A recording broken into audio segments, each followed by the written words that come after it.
భయ్య తిరుపతి లడ్డూలో జంతువుల మాంసంతో వచ్చిన కొవ్వుని కలిపారు, హిందూ ధర్మాన్ని చాలా హేళన చేశారు అనే విషయం గురించి చాలా హాట్ టాపిక్గా ఉంది ప్రజెంట్ ఆంధ్రప్రదేశ్లో.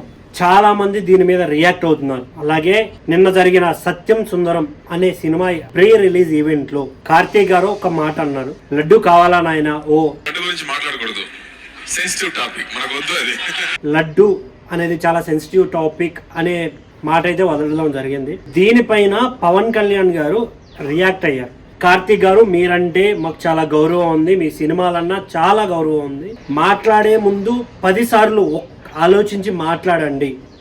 లడ్డు అనేది చాలా ఇప్పుడున్న సిచ్యువేషన్లో చాలా హాట్ టాపిక్గా ఉంది, దాని గురించి మీరు మాట్లాడడం సరికాదు అనే స్టేట్మెంట్ అయితే పవన్ కళ్యాణ్ గారు ఇచ్చారు. దీనికి మన కార్తీక్ గారు రియాక్ట్ అయ్యి, క్షమించండి నేను ఏదైనా పొరపాటున తప్పుగా మాట్లాడుంటే, నేను హిందువుని, సనాతన ధర్మాన్ని పాటిస్తాను, వెంకటేశ్వర స్వామి అంటే నాకు చాలా భక్తి ఉంది, నేను ప్రతి సంప్రదాయాన్ని గౌరవిస్తాను అని ఆయన రీట్వీట్ అయితే చేయడం జరిగింది. ట్వీట్ ని పవన్ కళ్యాణ్ ని ట్యాగ్ చేసి చేయడం అయితే జరిగింది. దీని మీద చాలా మంది కుల పెద్దలు, హిందూ ధర్మ పెద్దలు కూడా చాలా మంది రియాక్ట్ అవుతున్నారు. అలాగే మన సద్గురు గారు కూడా ఒక ట్వీట్ అయితే చేయడం జరిగింది, ఒక మెసేజ్ అయితే ఇవ్వడం జరిగింది.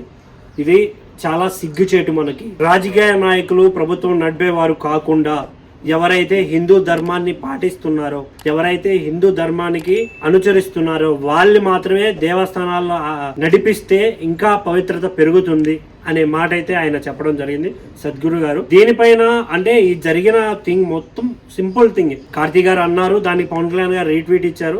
కానీ దీని తర్వాత చాలా మంది ఎవరైతే ఈ అభియోగాన్ని భరిస్తున్నారో, అంటే ఎవరి మీద అయితే వీళ్ళు నిందలు వేశారో, అది నిందనో నిజమో తెలియదు, కానీ వాళ్ళు కూడా దీనికి అంతే ఫాస్ట్గా రియాక్ట్ అయితే అవ్వడం జరుగుతుంది. వైసీపీ కార్యకర్తలు కావచ్చు, వైసీపీ నాయకులు కూడా చాలా అంతే ఫాస్ట్గా రియాక్ట్ అవ్వడం అయితే జరుగుతుంది.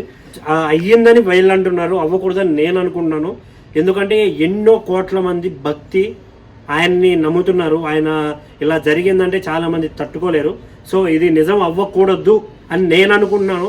బట్ దీన్ని పాలిటిక్స్ చేస్తున్నారు చంద్రబాబు నాయుడు గారు. జగన్ని ఎక్కడ ఇంక ఎదగనివ్వద్దు అనే పాలిటిక్స్గా ఇది చేస్తున్నారని చాలామంది నాయకులు, వైసీపీ నాయకులు చాలామంది మాట్లాడుతున్నారు.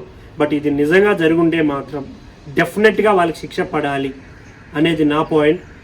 మీరేమనుకుంటున్నారో కామెంట్ అయితే చేయండి. అలాగే ప్రకాష్ రాజ్ గారు చేసిన ట్వీట్కి పవన్ కళ్యాణ్ గారు ప్రెస్ మీట్ అయితే పెట్టడం జరిగింది. తమాషాలుగా ఉందా, మీకు సరదాగా ఉన్నాయా? మొదటిగా ప్రకాష్ రాజ్ గారు మాట్లాడారు నా మీద. అదే నేను మాట్లాడుతుంది ఒక హిందువులు అపవిత్రం గురించి మాట్లాడుతున్నాను. ఇందులో ప్రకాష్ రాజ్ గారికి సంబంధం ఏంటి ఇందులో? దాని మీద ఇవాళ మన ప్రకాష్ రాజ్ గారు కూడా వీడియో అయితే చేయడం జరిగింది. పవన్ కళ్యాణ్ గారు, నేను ఇప్పుడే మీ ప్రెస్ మీట్ ని చూశాను. నేను చెప్పింది ఏంటి, మీరు దాన్ని అపార్థం చేసుకుని తిప్పుతున్నదేంటి? వీడియోలో ఏం చెప్పారంటే, డియర్ పవన్ కళ్యాణ్ గారు, నేను మీకు చేసిన ట్వీట్ ఏంటి, మీరు అనుకున్నదేంటి, నేను చేసిన ట్వీట్ని మీరు మిస్అండర్స్టాండింగ్ చేసుకున్నారు. ఒకసారి వీలైతే మళ్ళీ చదవండి. నేను చెప్పింది ఏంటి, మీరు ప్రెస్ మీటింగ్లో మీరు తిప్పుతుంది ఏంటి. నేను విదేశాల్లో షూటింగ్ లో ఉన్నాను ఎగ్జాక్ట్ గా నౌ. ఈ మంత్ 30 తర్వాత నేను అక్కడికి వస్తాను. వచ్చిన తర్వాత మీ ప్రతి మాటకి నేను తిరిగి సమాధానం చెబుతాను అని అయితే వీడియో అయితే చేయడం జరిగింది ప్రకాష్ రాజ్ గారు. ప్రకాష్ రాజ్ గారు అసలు చెప్పింది ఏంటి, పవన్ కళ్యాణ్ గారు అంటుంది ఏంటి అనేది మీకు ఏదైనా క్లారిటీ ఉంటే కామెంట్ అయితే చేయండి. నాకు అనిపించింది ఏంటి అంటే, ప్రకాష్ రాజ్ గారు కులాలకి మతాలకి ఆల్రెడీ యుద్ధాలు జరుగుతున్నాయి, మీరు మళ్ళీ వాటిని బయట పెట్టి పెద్ద ఇష్యూలా చేసి దాన్ని ఇంకా పెద్దది చేయొద్దు. ఎవరు తప్పు చేసి ఉంటే వాళ్ళని పట్టుకోండి అనే వేలో, పట్టుకొని శిక్షించండి అనే వేలో ప్రకాష్ రాజ్ గారు అయితే ట్వీట్ అయితే చేయడం జరిగింది. బట్ దీనికి పవన్ కళ్యాణ్ గారు ఎలా అనుకున్నారో ఏమో తెలియదు, కానీ బట్ ఆయన ఏమంటున్నారంటే, ఇలా మీరు ట్వీట్ చేయడం సరికాదు.